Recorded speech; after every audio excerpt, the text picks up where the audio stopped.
Tonight, millions at risk for severe storms just as holiday travelers return home. A massive twister touching down in Texas as damaging winds and hail threaten the region.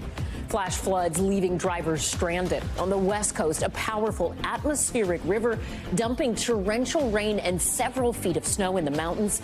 The cancellations and delays mounting at this hour. We'll tell you how long this unsettled weather will last.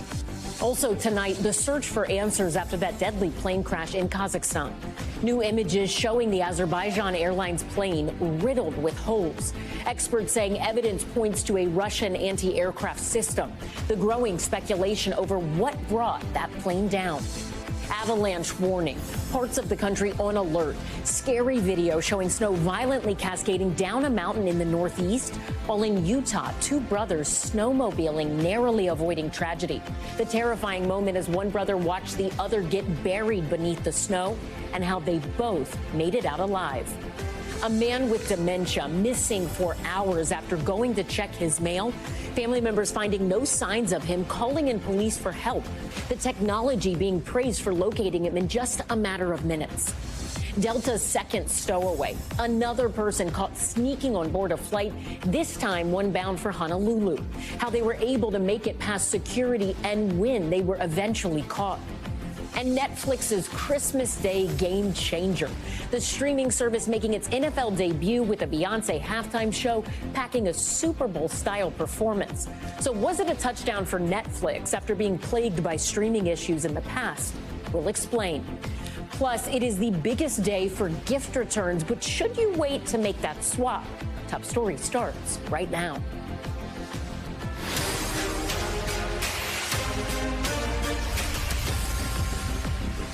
Good evening. I'm Ellison Barber in for Tom Llamas. Tonight, dangerous storms are on the move as millions of Americans begin their journey home from the holidays. A scary situation unfolding in Texas as a powerful storm system unleashes tornadoes. Oh my God! Here, come inside your mouth. We didn't want the door. That massive twister plowing through El Campo, Texas, roughly 70 miles southwest of Houston. Here's a different vantage point of what is believed to be that same tornado. Officials saying so far they have no reports of any injuries. And check out this new video. This is just north of Houston. This twister ripping through Dayton, resembling an elephant trunk. More than 10 million people from Texas to Arkansas on alert for destructive winds, large hail, and flash floods. Drivers earlier today forced to navigate through streets, quickly turning into rivers. Out west, people are bracing for yet another strong atmospheric river storm. The next system set to drench the Pacific Northwest and bring intense snowfall to the mountains.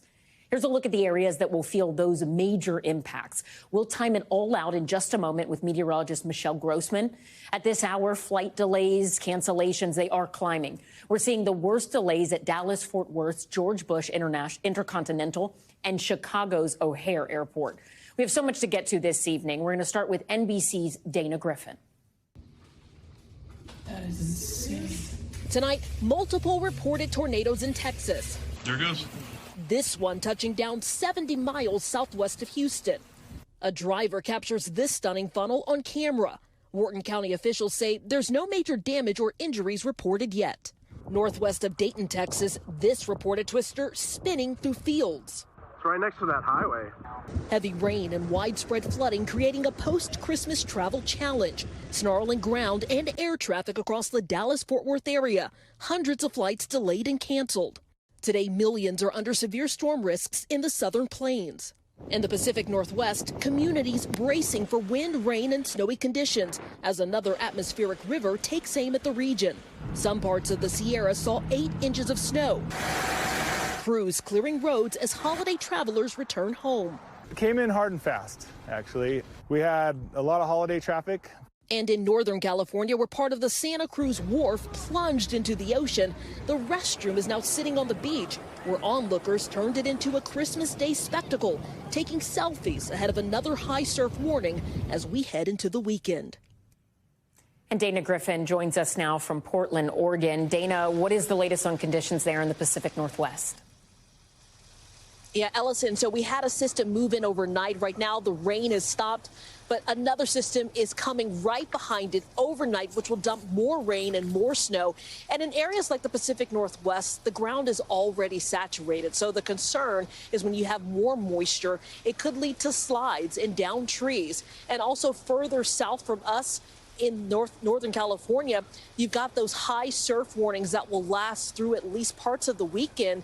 And that's the area where you saw that Santa Cruz wharf that partially collapsed earlier this week, and that restroom that was seen floating in the ocean. Well, that restroom is now sitting on the beach. But officials are warning people to be careful when they're out there on that water and on the coast, because those high waves can come in. And they've also issued several small craft advisories for people that get out in the water, because those swells can also impact them. There are also 2 missing fishermen right now near Los Angeles County who went out when a storm was pretty bad earlier this week. Ellison? All right, Dana Griffin in the Pacific Northwest. Thank you. For more on these dangerous winter weather conditions, let's bring in NBC News meteorologist Michelle Grossman. Michelle, Dana mentioning there that another storm system is set to move in, at least where she is. Take us through what you are seeing. What's the latest on these severe storms?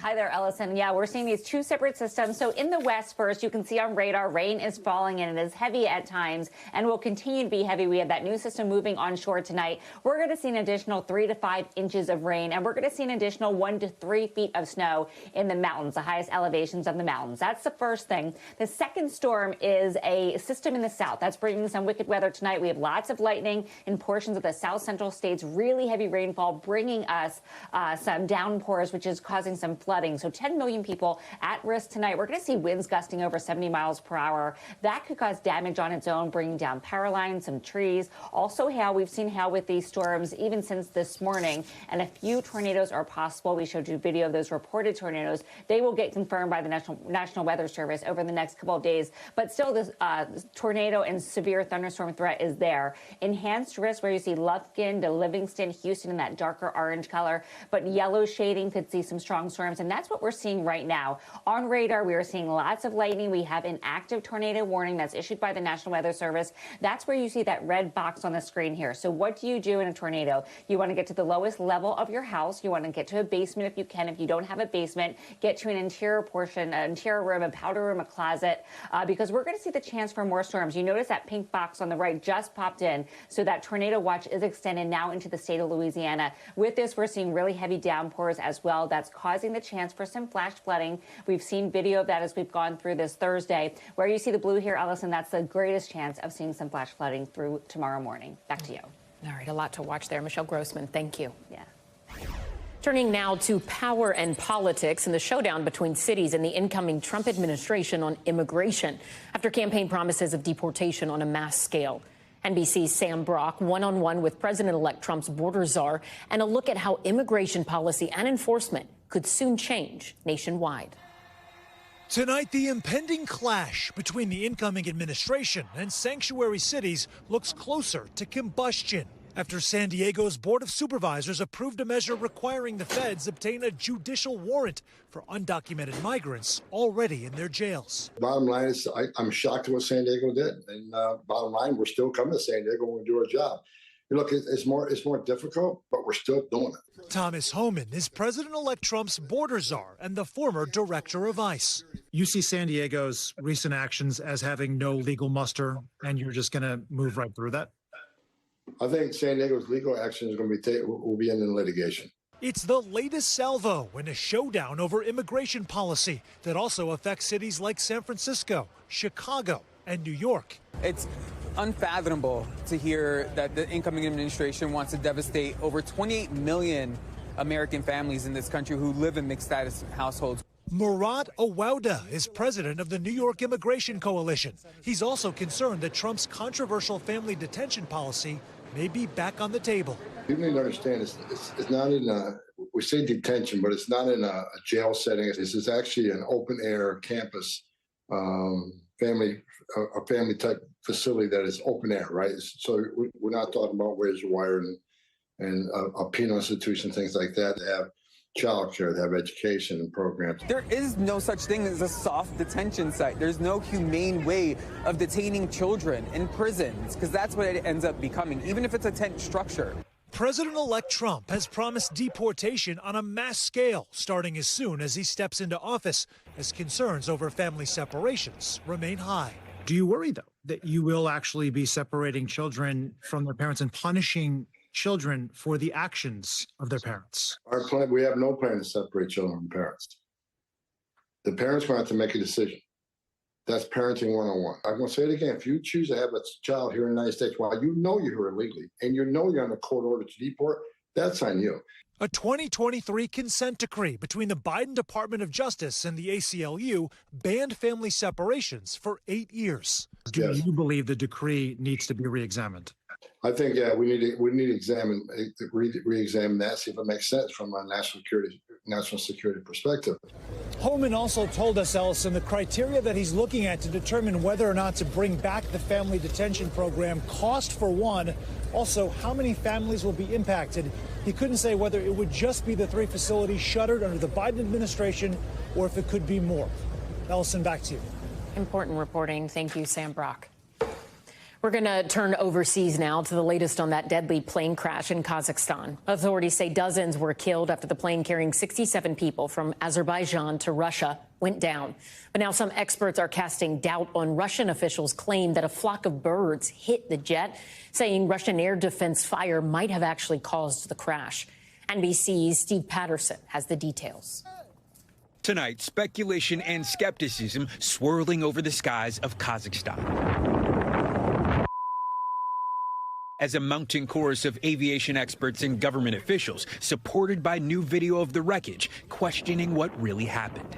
Moments after the crash, a shell-shocked survivor miraculously stumbling out of the plane's wreckage, while stunning video from inside the plane as it was still in the air shows people calm, even after oxygen masks dropped. The flight took off from Baku, Azerbaijan early Wednesday, heading to the Chechen capital of Grozny in southern Russia. Russian officials saying the aircraft was diverted due to fog and blaming the crash on an apparent bird strike.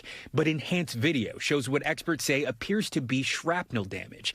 Aviation expert Matthew Borey reviewed the footage. If there was a bird strike, the presence of shrapnel inside the aircraft wouldn't be a factor, and the damage to the exterior of the aircraft would appear much different. The flight was likely shot down by a Russian air defense system of unspecified type and variant. The flight was in a region with significant military activity, and just 70 miles away on the same day, a Ukrainian drone was shot down, sparking this fire at a mall.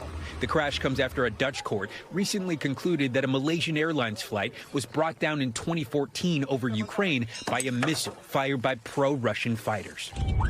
Tonight, a U.S. official telling NBC News there are early indications the craft may have been hit by a Russian anti-aircraft system, adding more evidence of Russian recklessness in the war with Ukraine.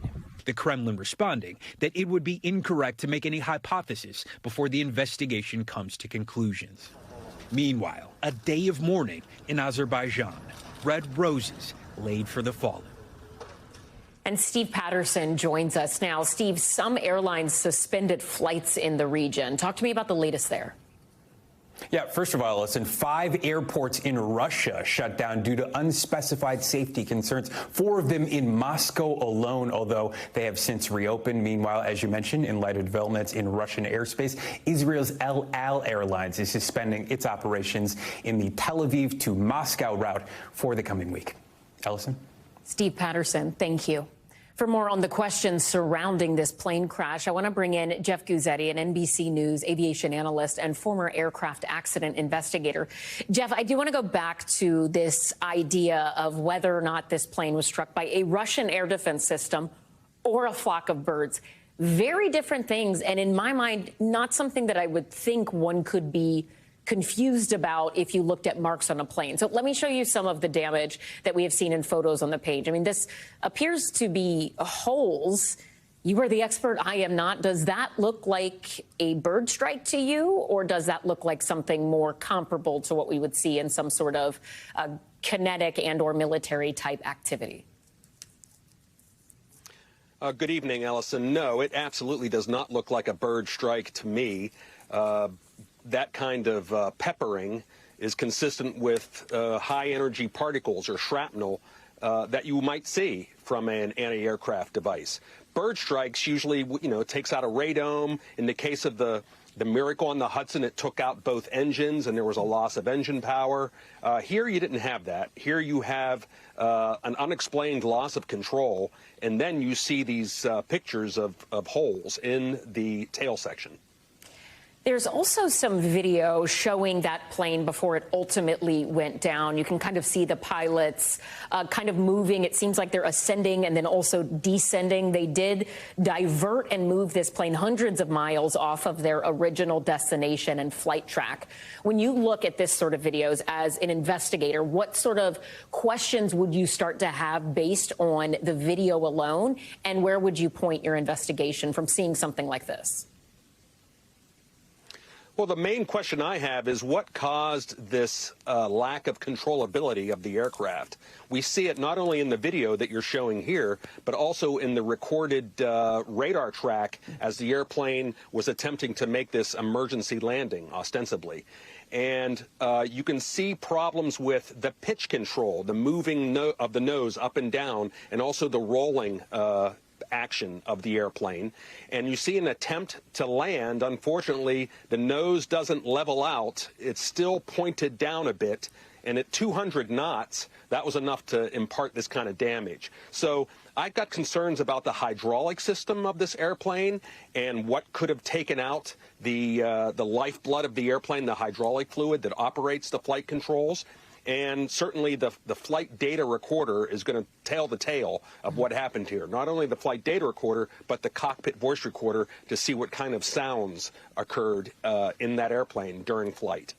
Is that something you expect to become publicly available at some point, or at least soon accessible by investigators on the ground there in Azerbaijan? Because it does seem like there's this different situation where when you have war nearby, different parties wanting different things released. A lot of people saw this happen, and it reminded them of 2014, the Malaysia Airlines passenger flight that was shot down and later found to have been shot down by a Russian missile.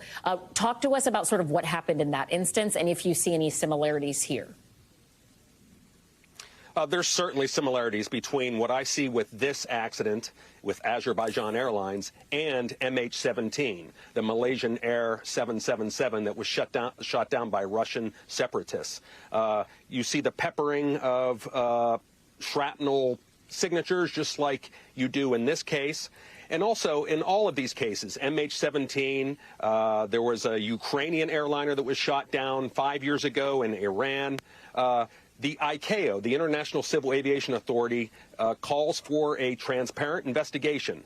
Now, it may take a while for information to come out from the flight recorder, but aviation is a very transparent industry, and I think eventually the facts are going to come out on this case. I'm very hopeful about that because lessons need to be learned, just like some of the lessons that came out of MH17 about flying near conflict zones. Mm-hmm. I'm curious, when we're looking at the totality of this, I think a lot of people, myself included, were surprised by how many people survived this crash. At least 29 people were able to come out of this alive. You see some of them there actually walking away on their own accord, some needing some assistance, but being able to at least physically move from a crash. A lot of people think if something like this were to happen and a plane goes down, no one is walking away from it. How does someone survive something like this? Does seating or location of your seat matter? Ellison, that actually didn't surprise me that much. A lot of people are under the false impression that all airplane crashes are fatal, when in fact that's not the case at all. In fact, most airline accidents are survivable. And this particular accident, granted, it was fortunate and miraculous that a third of the passengers survived, but it's certainly not unusual. And in fact, it reminds me of a previous accident, a very famous accident, United Airlines Flight 232 at Sioux City, Iowa in 1989. Had a similar situation, flight control malfunction. They attempted to land the plane, but because of the flat attitude of the airplane and the attempt to land in a controlled fashion, about a third of those passengers survived, just like they did in this case. There's crash-worthy seats. There's breakable fuel fittings so that the fire doesn't spread. So there's been a lot of forethought into making planes more survivable even after a crash. Really interesting context. A lot of questions still here with this incident, but a good reminder from what you've said there that there is a reason why flight attendants give us safety advice, and we should all try and follow it. Jeff Guzzetti, thank you so much. We appreciate your time and insights. You're welcome. Thank you. Back here at home to another alarming aviation headline. An unticketed passenger was caught on a Delta Airlines flight while it was preparing for takeoff at Seattle's airport. It's the second Delta stowaway just this month, raising some serious concerns during a busy holiday travel season. NBC's Morgan Chesky has the details. Tonight at Seattle's SeaTac Airport, federal investigators poring over security protocol after someone snuck on a Delta flight bound for Hawaii without a boarding pass. Port of Seattle police dispatching officers to a gate on Christmas Eve after the Delta flight crew discovered an unidentified passenger turning the plane around just before takeoff. Delta stating their staff followed procedures to have an unticketed passenger removed from the flight and then apprehended. Tonight, TSA confirming the individual did go through standard screening and did not possess any prohibited items, but then bypassed the identity verification and boarding status stations, somehow getting on the plane without a boarding pass. The incident happened on the same day that crews in Maui found a body inside the wheel well of a United flight that had traveled from Chicago. And over Thanksgiving, authorities say Svetlana Dali now faces federal charges after sneaking past security checkpoints at JFK to board a Delta flight to Paris with no passport or ticket. That's concerning. Former TSA Safety Director Keith Jeffries tells NBC News no security system is perfect. Do these incidents as a whole raise new security questions? First of all, I will tell you that anytime someone passes the ticket document checker location without being properly checked, that's a concern for TSA. It's happened way too many times in a short period of time. That was Morgan Chesky reporting. Still ahead tonight, the terrifying close call out west. Scary moments as one man watched his brother get swallowed up by a large avalanche. How he was able to locate him buried beneath the snow. Plus, the alarming discovery after bird flu was detected in pet food. The company that's now issuing a recall. And a man with dementia disappearing after going to his mailbox. First responders using a special drone to track him down. Stay with us.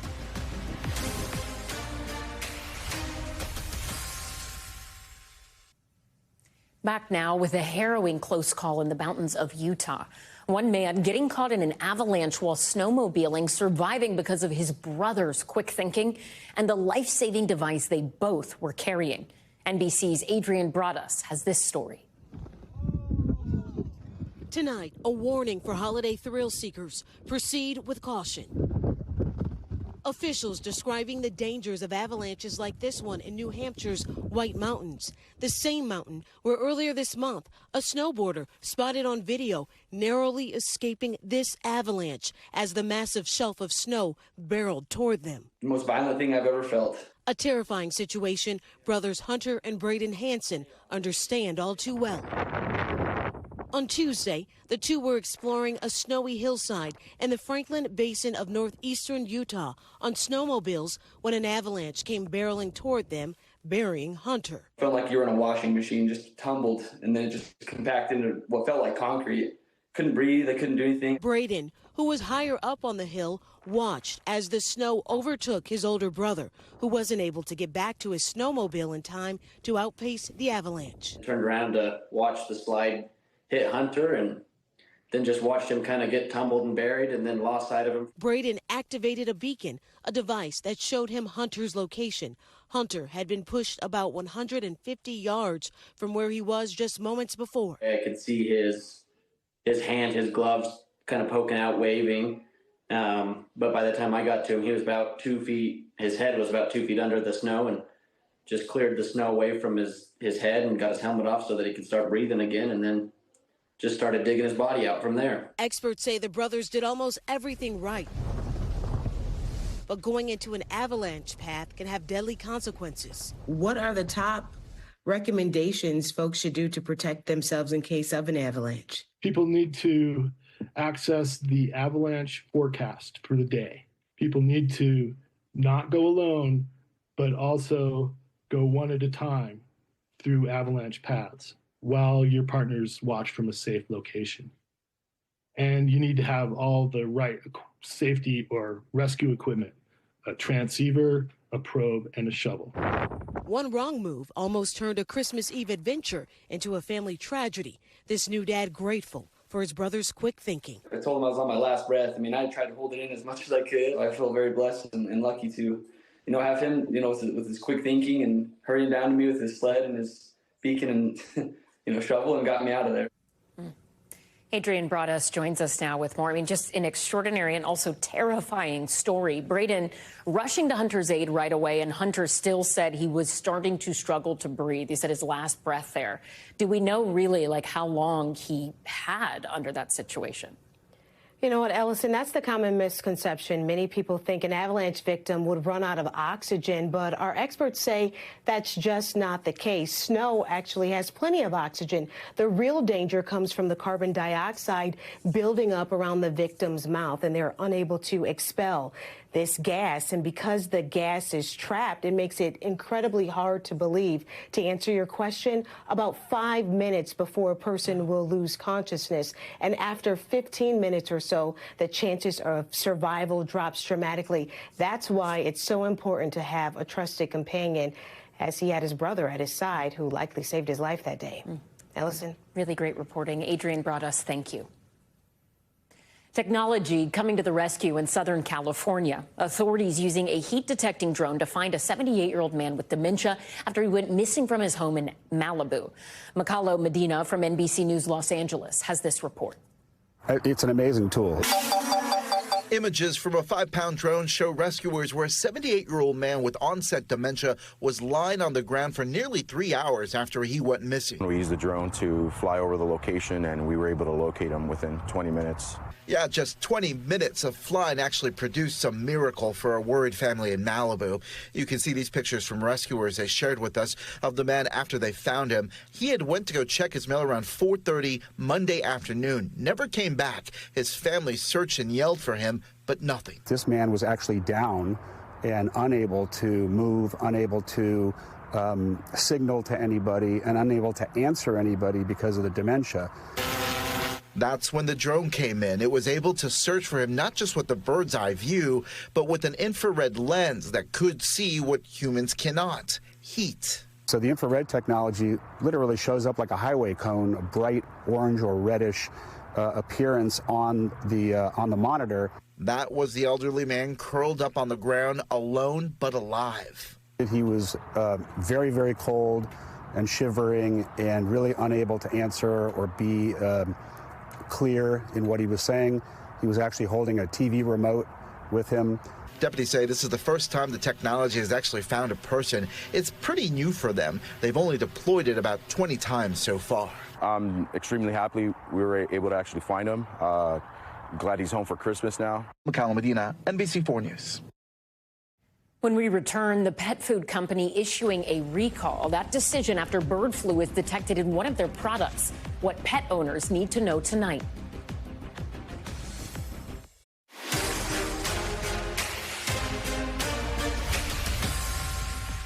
Back now with Top Stories news feed. A convicted murderer who escaped a Mississippi prison is back behind bars, according to the state's Department of Corrections. Police recaptured 33-year-old Drew Johnson a day after his jailbreak from a Leakesville prison. Authorities had warned the public that he was desperate and incredibly dangerous. Johnson was convicted of murder and attempted murder back in 2022 and sentenced to life in prison without parole. A Christmas shooting at the Phoenix Sky Harbor Airport sent 4 people to the hospital. Police say a family dispute led to the shooting at a restaurant outside of a security checkpoint. It reportedly started as a physical fight that escalated when someone pulled a gun.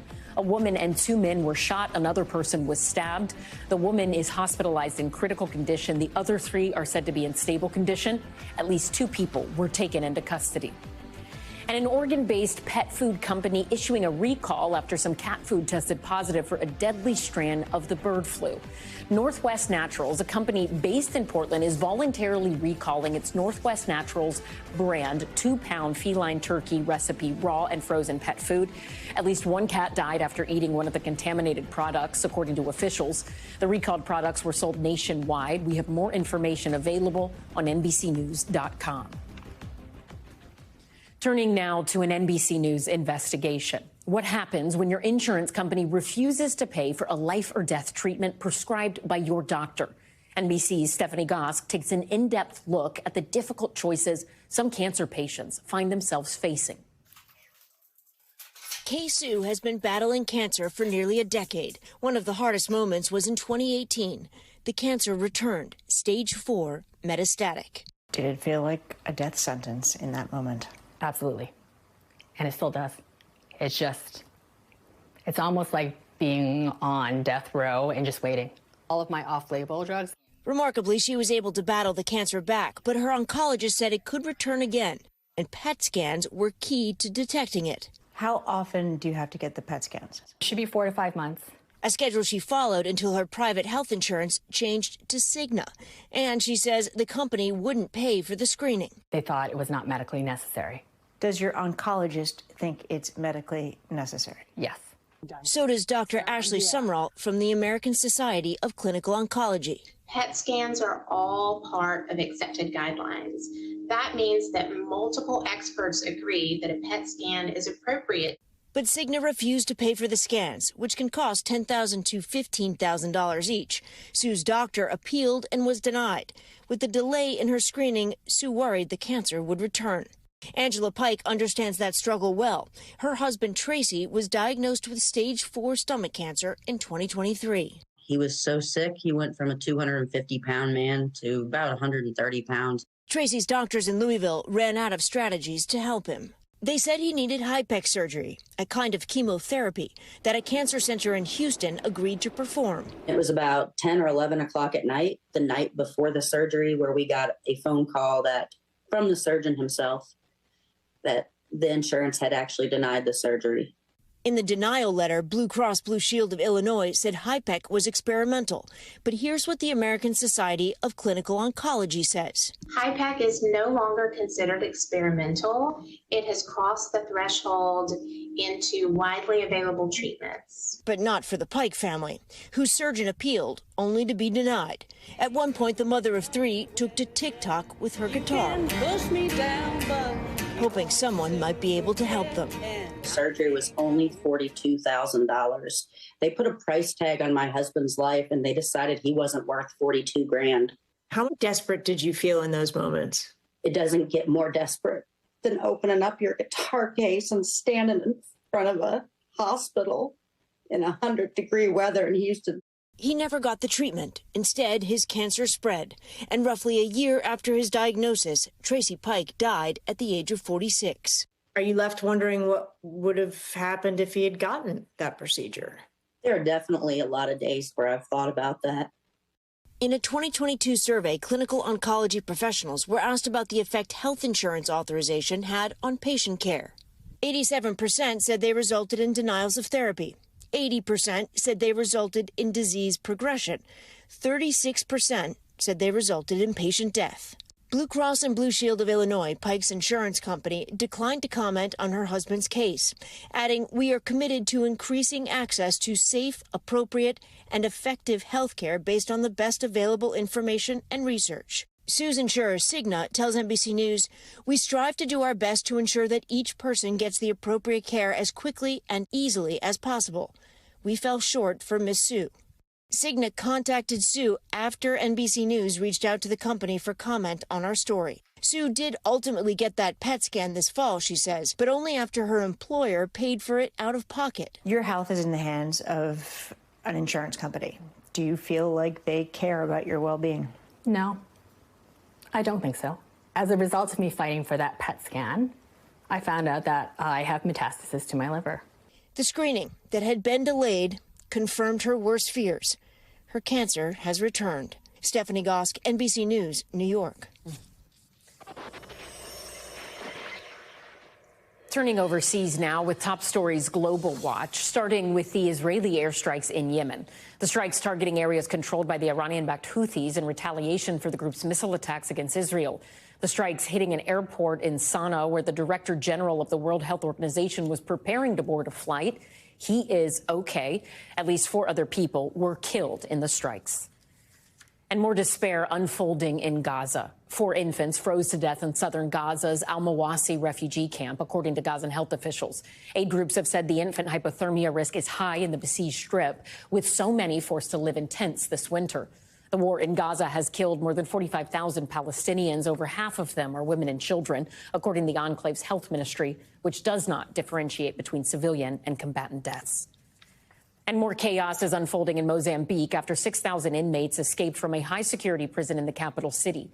The police general commander telling Reuters at least 33 people were killed and 15 injured during a prison riot that's been linked to ongoing civil unrest tied to the country's disputed election. The violence reportedly erupting after Mozambique's highest court declared the long-running party the winner of the elections in October. Authorities say they have recaptured about 150 fugitives so far. And Bosnia's security minister and 6 others were arrested on organized crime charges. Minister Neda Nesic and his co-conspirators are suspected of money laundering, abuse of office, and accepting bribes. Nesic led the Serb Republic's region's road management company, which was under investigation for corruption. Company leaders and members of Nesic's Democratic People's Alliance Party were also arrested in the probe. Tonight marks 20 years since a massive tsunami devastated communities around the Indian Ocean. In Thailand, crowds gathered at a candlelight vigil for what is considered the deadliest natural disaster of this century, one that took the lives of more than 230,000 people across a dozen countries. NBC News international correspondent Janice Mackey-Freyer traveled to Thailand and spoke to those whose lives were forever changed. And we do want to warn you, some of this video is disturbing. It was the day after Christmas 2004, and resorts here in Thailand were busy with tourists. It was a beautiful day. We had gone kayaking that morning. We walked up to the beach, and it was a few steps up, about 6 steps.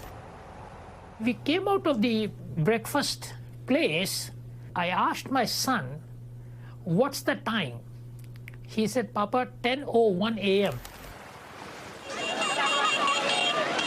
By then, disaster had struck across the Indian Ocean. A magnitude 9.2 earthquake under the sea near Banda Aceh, Indonesia, lasting 10 unrelenting minutes. The power of it felt hundreds of miles away in Khao Lak. There are resorts all along the shore, and people were doing what they do. They were at the beach or the hotel swimming pool, unaware of what was about to happen. First, the ocean pulled back from the shore, revealing the seabed. Then, a mountain of waves came crashing in.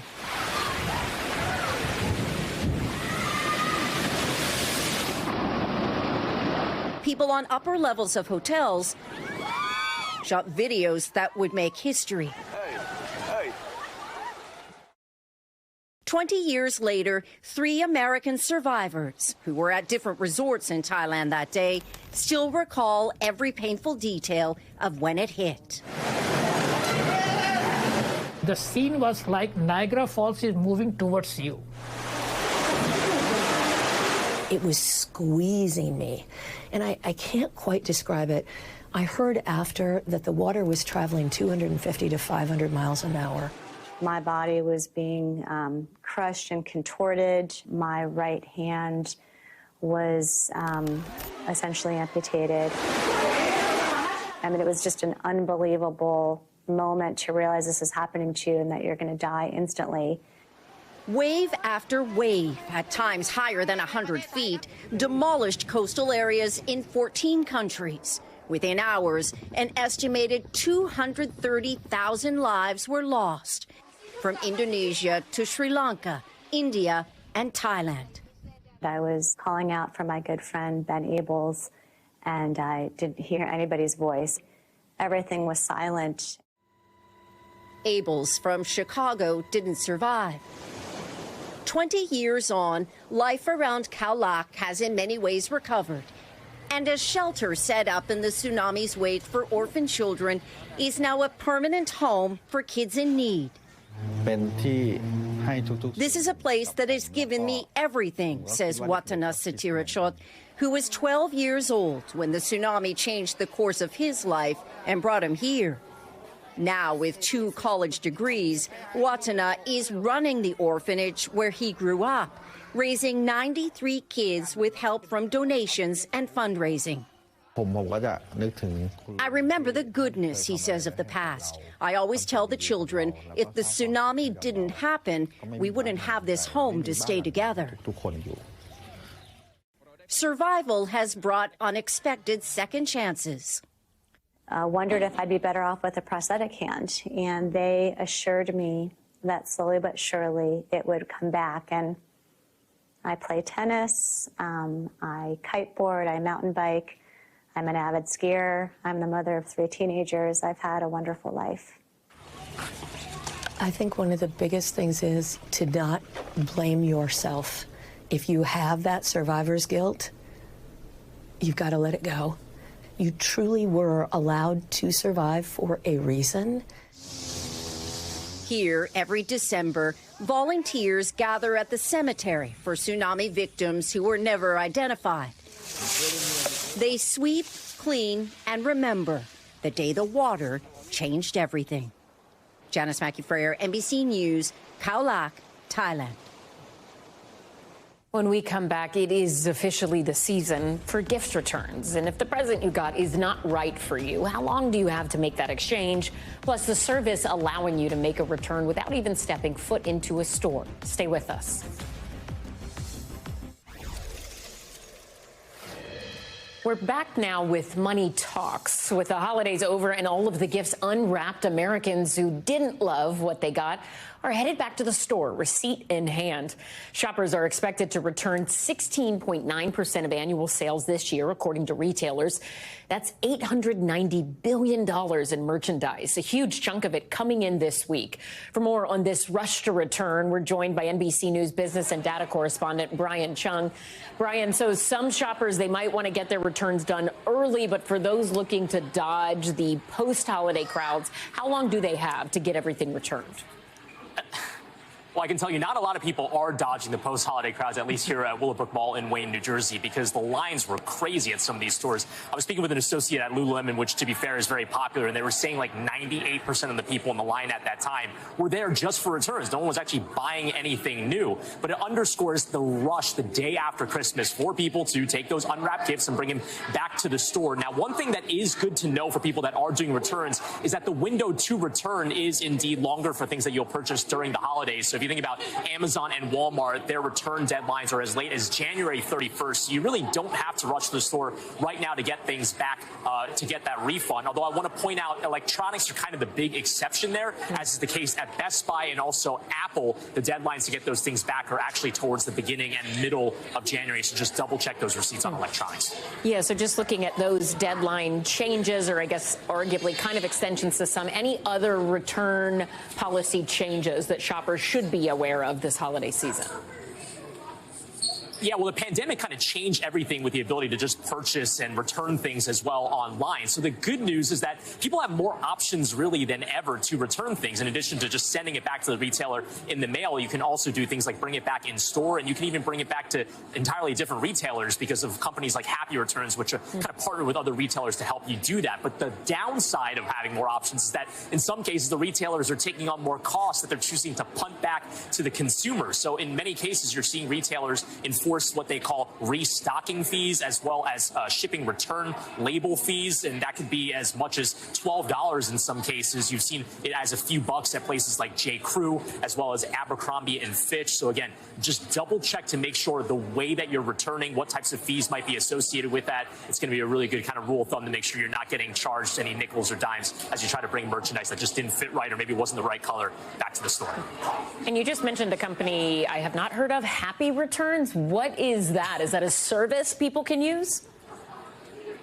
Yeah, so Happy Returns, it's basically a company that's run by UPS, actually, and they partner with a number of retailers that's kind of mixed and matched so that you can buy something from one retailer online or in-store and return it at another retailer. And some examples of partnering companies that do this are companies like Ulta, companies like Staples. So if you bought something like even, let's say, for example, scrubs from Figs, it's like one of these modern like scrubs companies. Well, they partner with Happy Returns, so you can bring it to a cosmetics company like Ulta and have a return even without the box or even without the shipping label. So some pretty cool tips there if you're someone that's trying to return something. I don't know, maybe if you have like a snowmaker or maybe like a wrapping paper cutter or something. I don't know. If you have those things on hand, you're trying to return it. Yeah. Who would have those? I don't know. It's crazy. Brian, we keep the snow machine. We're keeping the snow machine. It was cool. It was cool. Brian Chung, thank you so much, my friend. We appreciate it. Yep. And coming up, the NFL game changer for Netflix, the streaming service taking on a new venture, allowing its subscribers worldwide to watch football on Christmas Day. And there was a halftime performance by Beyonce that brought in even more viewers.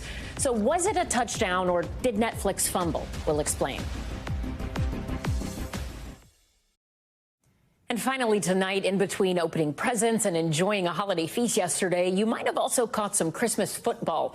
The festive matchups have been an NFL tradition for years, but it did look a little bit different this time around.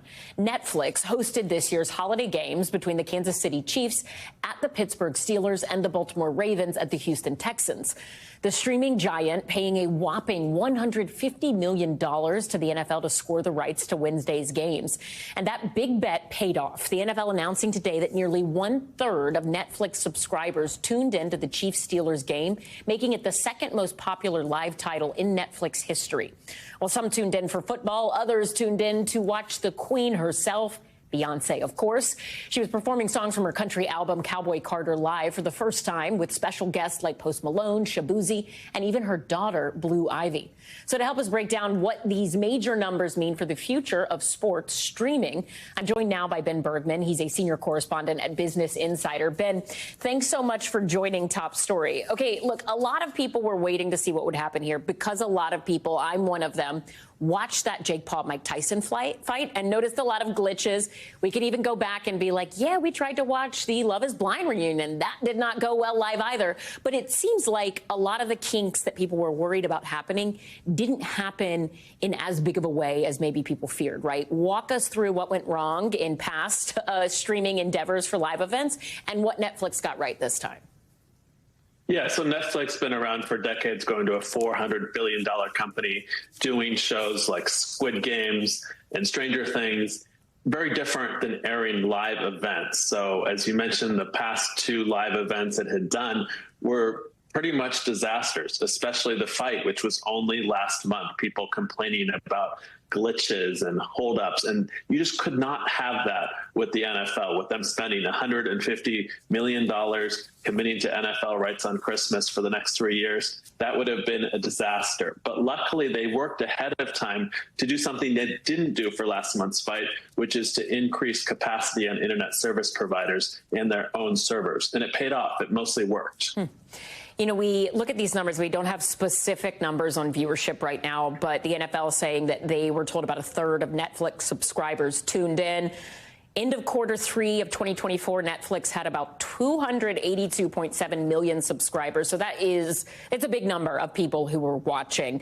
Are you surprised that they had what appears to be very high numbers, or were they expected to be even more than that? I mean, Netflix and numbers are always opaque. Unlike traditional TV, they don't have ratings, so they can release whatever numbers they want. And saying that 1/3 of global viewers tuned in, or they said 200 viewers at some point, I don't think is a huge surprise. It'll be interesting to see the final numbers for the game. And I think it is a little bit surprising that it was number 2 to Jake Paul and Mike Tyson when you had two very marquee NFL matchups plus Beyonce on Christmas Day. I got to ask you about Beyonce because I'm a huge Beyonce fan. I obviously was just desperately waiting for the halftime show. I thought it was phenomenal. What has been the reaction to her halftime performance? Well, I think the best reaction I saw was someone on X said, you know, the Super Bowl is whenever Beyonce wants it to be, because this was like a Super Bowl show on Christmas or even better. And I think it was spectacular. And I know my whole family, I was watching, no one was particularly into the game, which wasn't very exciting at that point. But the whole family stopped what they were doing and came, and their mouths were wide open for how amazing that halftime performance was. What do you think this means for the future of sports and streaming, and maybe NFL and Netflix in particular? Is this the future? I think it is. For years, Netflix said they weren't getting into sports, but you've seen Amazon get into NFL, and next year they'll start broadcasting the NBA. You've seen Apple buy some Major League Baseball, and it seems inevitable that Netflix, with how much money they have, how many subscribers, that they're going to be in there bidding for future rights packages. All right, Ben Bergman, senior correspondent at Business Insider, thank you so much. We appreciate your time and insights. Thanks a lot. And thank you at home for watching Top Story. I'm Ellison Barber in New York for Tom Llamas. Stay right there. More news is on the way.